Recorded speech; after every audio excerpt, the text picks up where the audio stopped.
There's been an increase in homicides in the metro area. We're going to show you the reasons for the high murder rate. Good afternoon, I'm Adam Koloff.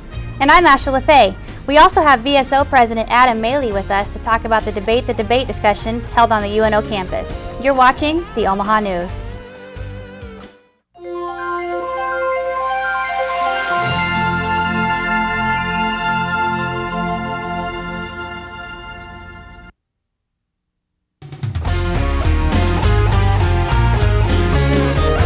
This is the Omaha News, presented by the School of Communication at the University of Nebraska at Omaha, from the studios of UNO Television.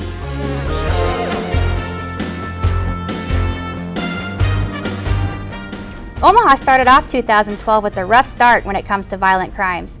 And more than 2.5 months into the year, it hasn't gotten much better. I spoke with the Omaha Police Department to try and get a better understanding of how bad the problem really is. When we think of the growing number of violent crimes in Omaha, the downtown area is not what you think of. But that changed early Saturday morning when cops were called to the scene of a shooting at 16th and Harney. 34-year-old Matthew Voss suffered a fatal injury, and 38-year-old Antonio Washington was transferred to the Nebraska Medical Center. When it comes to violent crime statistics, Officer Michael Pekka of the Omaha Police Department says we shouldn't base them entirely off the number of murders. There has been an increase in homicides, but we find it actually more accurate to kind of gauge the violent crime in the city by looking at number of aggravated assaults. When we hear of violent crime in Omaha, we often look to areas in North Omaha, such as the intersection of 42nd and Ohio, which was the scene of a January 6th murder. But now on top of the downtown area, we also need to take a look at Midtown, which was the scene of a January 28th shooting here at the Somerset Apartments.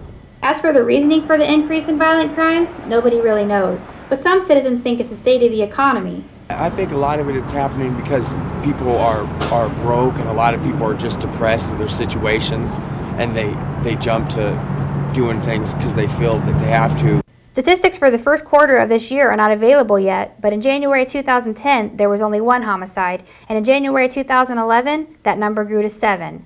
The area of aggravated assault stayed pretty much the same. While the recent increase in homicides may make it appear that violent crimes as a whole is up in the city, Officer Pekka says it actually appears to be pretty much the same, and possibly shifting downward. Jurors have begun deliberations to decide the fate of 24-year-old George Hughley. The former University of Virginia lacrosse player faces 6 charges, including first-degree murder and death of former girlfriend Yardley Love, who also played lacrosse for the Cavaliers. On May 3, 2010, prosecutors claim Hughley went into Love's apartment, kicked down her bedroom door, and killed her by banging her head against the wall. Jurors could reach a verdict as early as today. If the verdict is guilty, they will reconvene as early as tomorrow for a sentence hearing. Coming up on the Omaha News, the Latino population is growing each year. We're going to show you how that affects their involvement in the political elections or campaigns. You're watching the Omaha News.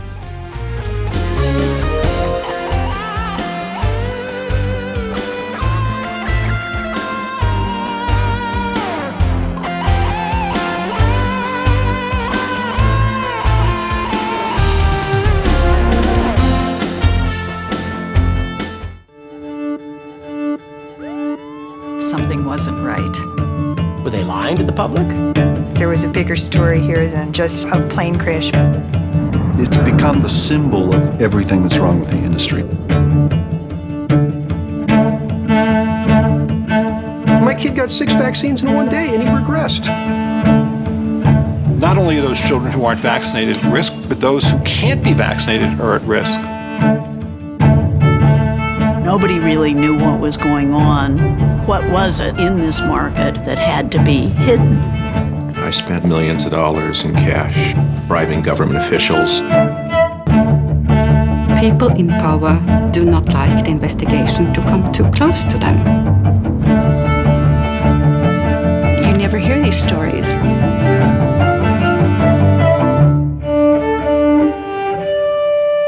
Tuesdays on NET1.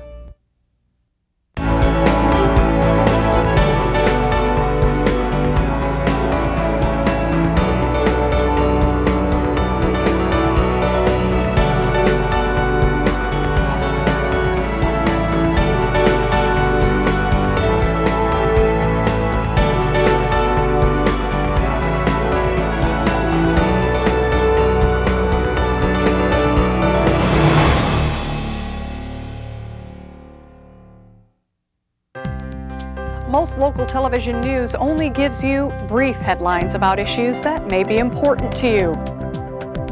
But for more than 10 years, only one program has remained dedicated to examining all the information about issues that really matter to Nebraskans. I'm Kathy Wyatt, and it's my privilege to present those issues for your consideration. Join me on the campus of UNO in a program we call Consider This, every week on the Knowledge Network. UNO Television gives students a chance to work in a real studio. Working on the TV crew, students get hands-on experience with lights, camera, and action.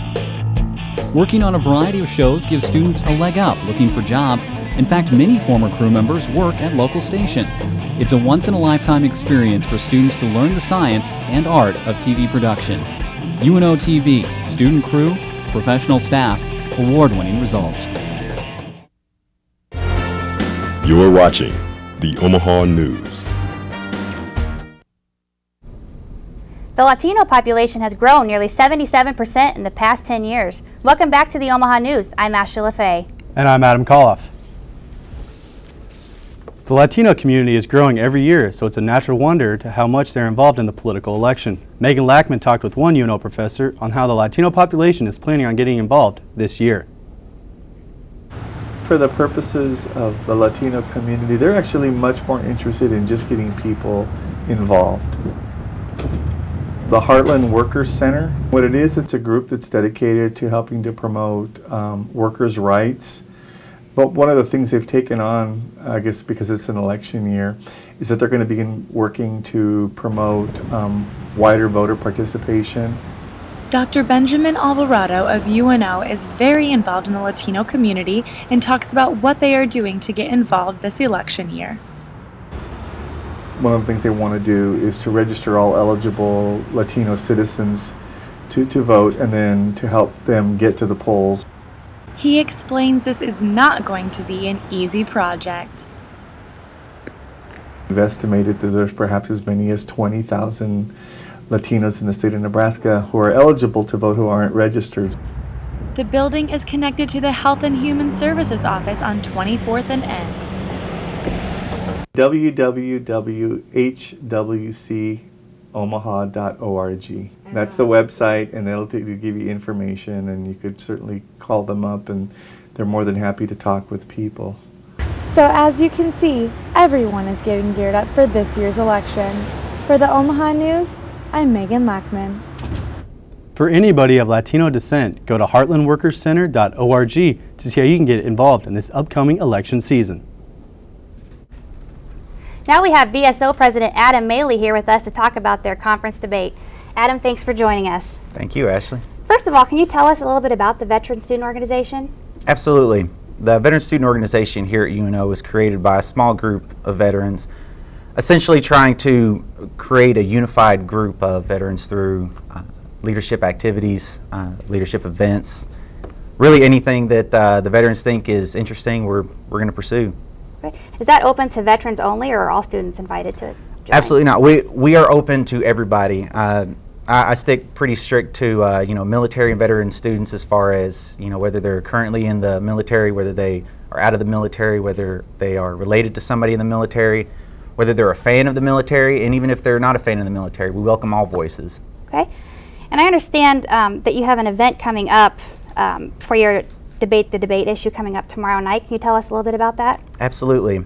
Debate the Debate was originally thought of because we wanted to discuss the policies that the GOP debate is all about. There's a lot of information going around as far as the candidates that can kind of confuse the issues. You get sidetracked on who's talking to who and who's doing what, and it gets away from the actual issues that matter to pretty much everybody. National security issues kind of involve every single citizen, and we want to hear everybody's voices. So we created this event to kind of talk about some of the stuff that is going on right now in the GOP presidential candidate trail. Okay. And what made you decide to focus on national security? Is it just because your involvement with the organization is primarily military, and that obviously is going to affect them? For the most part, it's one of the reasons why we're focusing on national security issues is I feel that that's something that veterans are very comfortable in talking about. there's a lot of other issues that that are circulating around, and we want to bring other students out as well, including veterans, because veterans tend to have a maybe not a pigeonholed idea, but they have their own ideas about national security issues, and they may not coincide with civilian students' ideas about national security issues. You take a college Democrat or a college Republican who's never served in the military, they're going to have different ideas about some of the stuff that we're talking about at Debate the Debate. Okay. And at these events, are you opening up to the public in general, or is it just UNO students or veterans? Certainly, it's open up to everybody.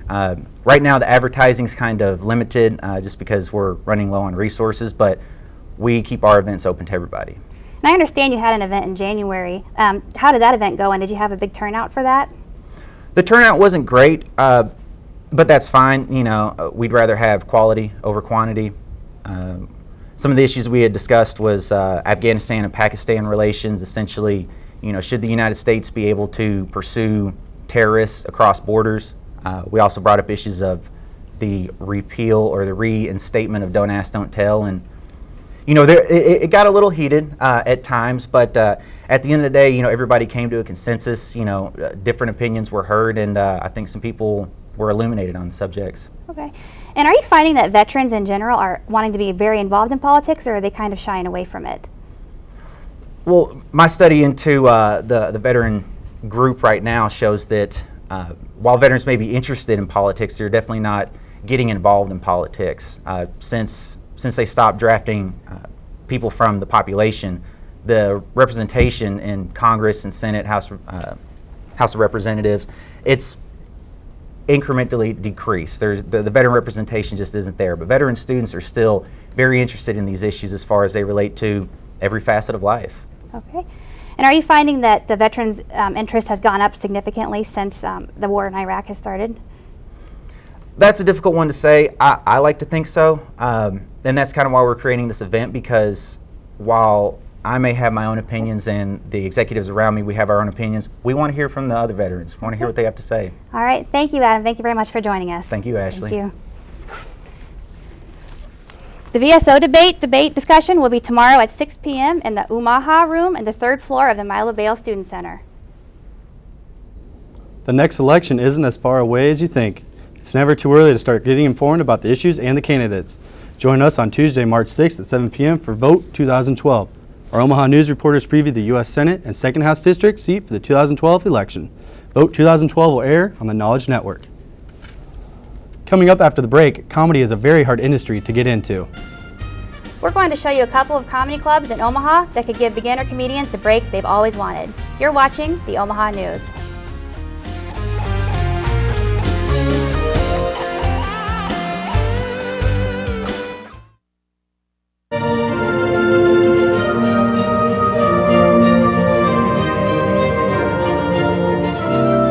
The first broadcast was to be at 4 o'clock on Sunday afternoon. We'd pre-taped it.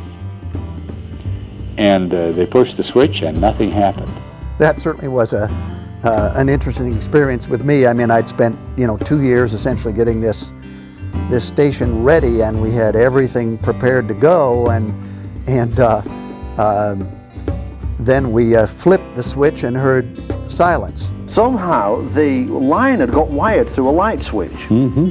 And a guy out there went off shift at 4 o'clock at the exact moment we were to go on. He pushed the switch and we went off the air before we went on. The engineer went back to this little room, turned the lights on. And I said, well, everything's fine here, everything seems to be working. So, okay, well, we've got a signal now. So the guy thinks, well, I'll go home. He goes home, turns the light switch off, then KVNO goes off the air again. We were supposed to sign on at 4, and I think it must have been about 5:30 when we finally got the thing on the air. That was certainly an experience I'll never forget. Good afternoon. KVNO, the voice of the University of Nebraska at Omaha, now begins its regular broadcast schedule. Welcome to Fine Arts Radio for Greater Omaha, KVNO.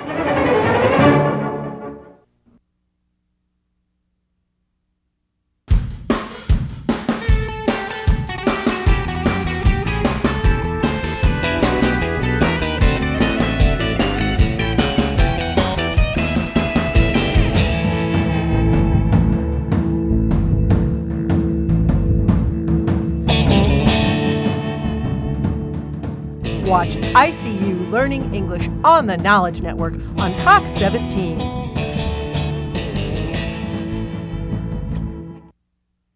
You've always known you were a leader, someone who works hard to achieve your goals.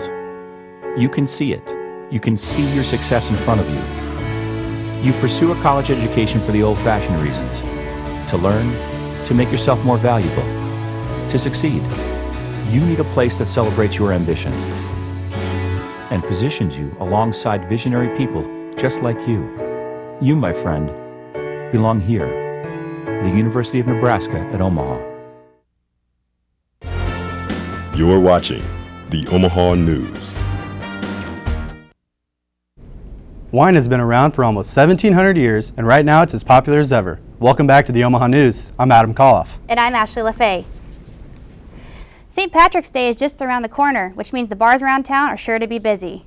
For those people who aren't big beer drinkers but still want to enjoy the holidays, there's wine tasting. Robbie Pinkelman has more. From downtown to West Omaha, wine companies and distributors have been popping up over the past few years. Places like Bricks and the Urban Wine Company offer daily and weekly options to indulge in wine tasting. A person should go to a wine tasting, first of all, because there's wine there. Second of all, if you like wine, go to a wine tasting. You can always look for new wines that you enjoy, even a different style of wine that you enjoy. Say, for instance, you're a big Cabernet fan, maybe you'll find like a blend or a Zinfandel there that you like and you didn't think you liked those before. So basically just to find new things and try new things out.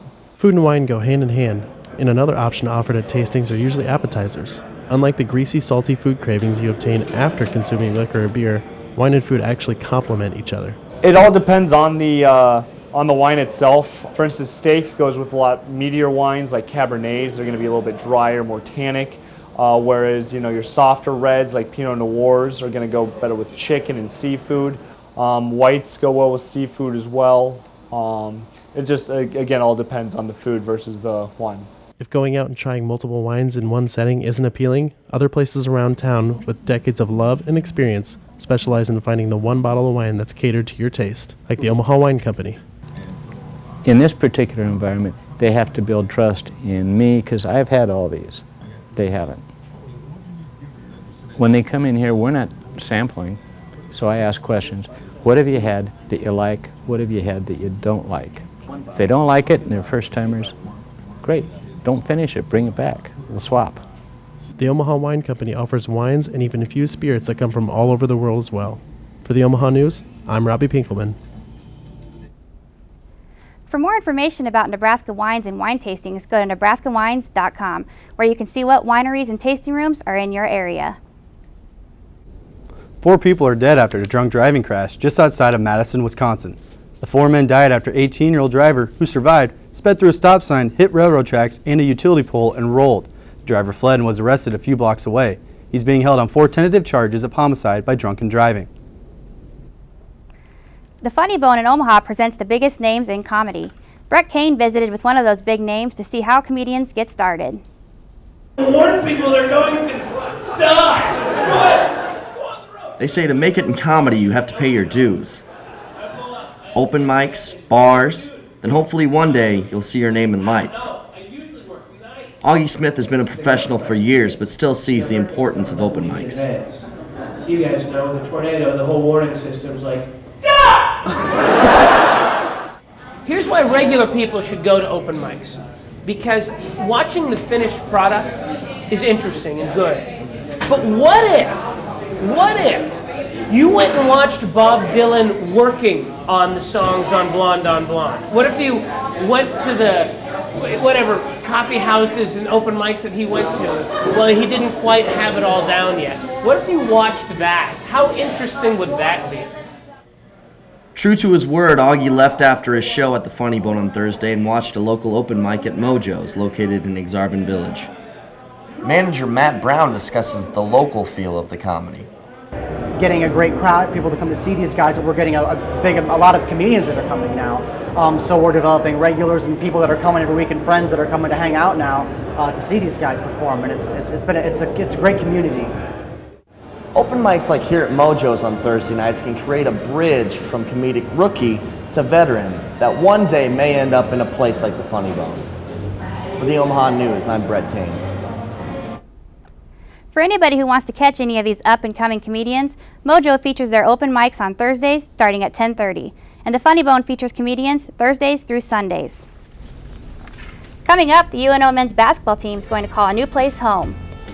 But before that, they had to play one final game at the Sapp Fieldhouse. We were there and we'll show you some of the festivities that happened during the special night. You're watching the Omaha News.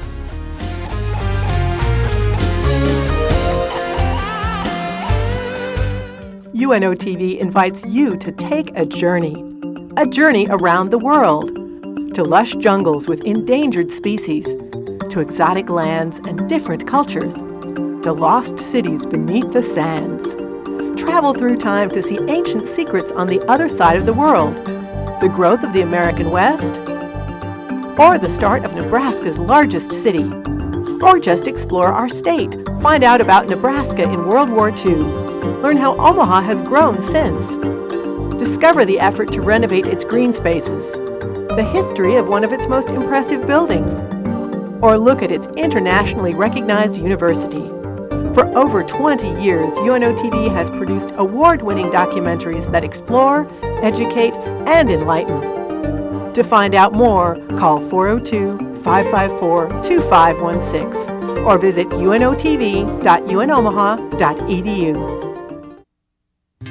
The University of Nebraska at Omaha is a place for tomorrow's leaders, a place where individuals converge on a path to success, getting the attention and direction they need as they begin their career. It's where students take pride in serving Omaha, a city we've invested in for more than 100 years. UNO is a place where greatness begins. The University of Nebraska at Omaha.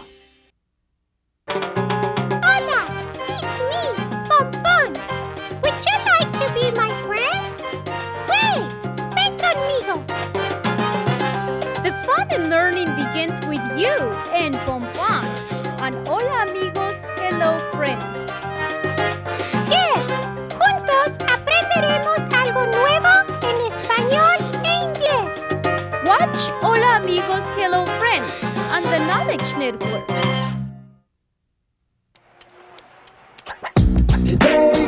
Yeah, salad on Saturday, fruit on Friday, throw a ball Thursday.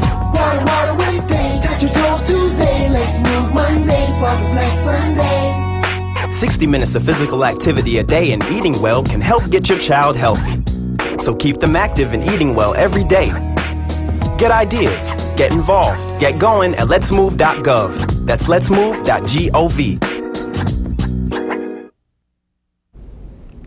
It's the end of an era for the UNO men's basketball team. Welcome back to the Omaha News. I'm Ashley LaFay. And I'm Adam Koloff. The Sapp Fieldhouse 63-year run as the home to men's basketball came to an end this past week. Many alumni were there to see the last game. I spoke with the UNO athletic director and a current player about the importance of Sapp Fieldhouse. As UNO tipped off last Wednesday, they were putting an end to an era. It was the last men's basketball game ever to be played at the Sapp Fieldhouse. UNO's athletic director, Trev Alberts, talks about the importance of the Sapp Fieldhouse. Well, I think it's been the Sapp Fieldhouse has been the defining athletic piece for UNO. Most every athletic event, with the exception of football, baseball and softball, happen inside the Sapp Fieldhouse. And some of the former men's basketball players were at the last game. They were recognized as a whole at halftime. As for senior and current player Mitch Albers, a win for the last game being played was important. Get this one, and for all the alumni that was back this, for this last game, and for me, I had a ton of family in the house. I'm sure some of these Omaha guys did too. It meant a lot. All-time leading scorer Dean Thompson was individually recognized. Also, the all-time winningest coach for the Mavericks, Bob Hansen, was recognized. As for the future of the Sapp Fieldhouse, Trev Albert says it will remain a big part in UNO athletics. The Sapp Fieldhouse will continue as an integral piece to our athletic department. Even though they've played their last game at Sapp Fieldhouse, their season must go on. UNO takes its 11-16 record on the road to take on a couple of Division I teams to end the season. Saturday they play at Cal State Bakersfield, and then they travel to Macomb, Illinois to go up against Western Illinois on February 29th. As one Omaha team nears the end of their season, another one is just heating up. The Creighton Blue Jays are 24-5 on the season. After a rough stretch of 3 consecutive losses, Creighton is back to their winning ways with 3 straight victories. One of those wins being a thrilling 81-79 win over Long Beach State in the Bracket Busters game, where Bellevue West grad Antoine Young made all of the SportsCenter highlights with the game-winning basket with 3/10 of a second left, setting off a very rare storming of the court at the CenturyLink Center. The Blue Jays are led by National Player of the Year candidate Doug McDermott, who's averaged 23 points and 8 rebounds per contest, including a 44-point game against Bradley.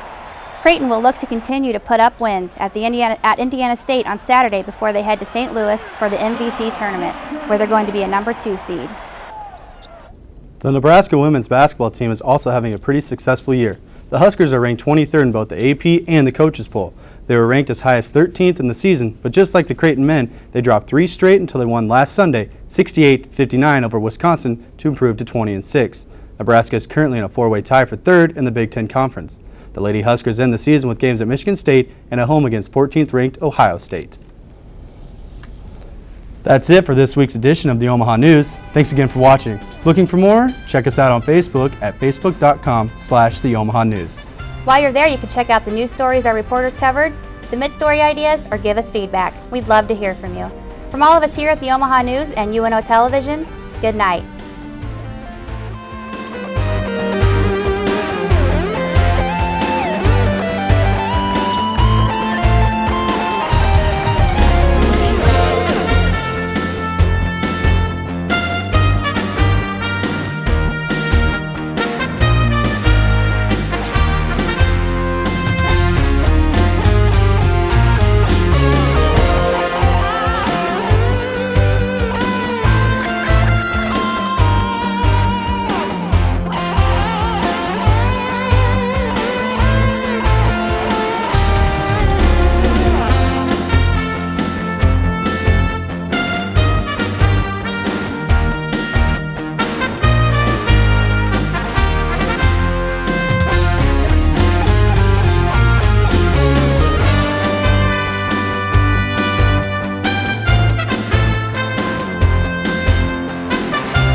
KVNO was in a really interesting place. This Victorian mansion near UNO. 3 floors. The studios were on the 3rd floor. Bedrooms and bathrooms. So we had a challenge, but we ultimately ended up with an on-air studio. We soundproofed it with carpet, and actually I think it sounded really warm, very radio friendly. There were also rumors that the 3rd floor was haunted.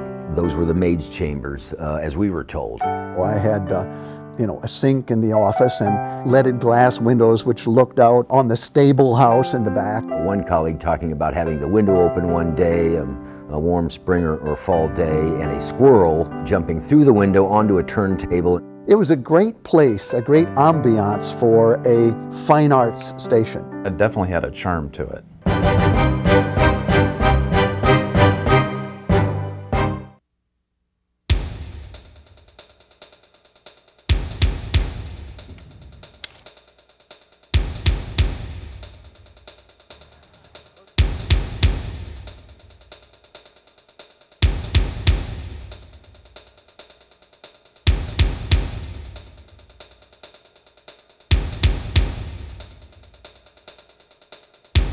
Watch the Omaha News Wednesdays at 4 p.m. on the Knowledge Network.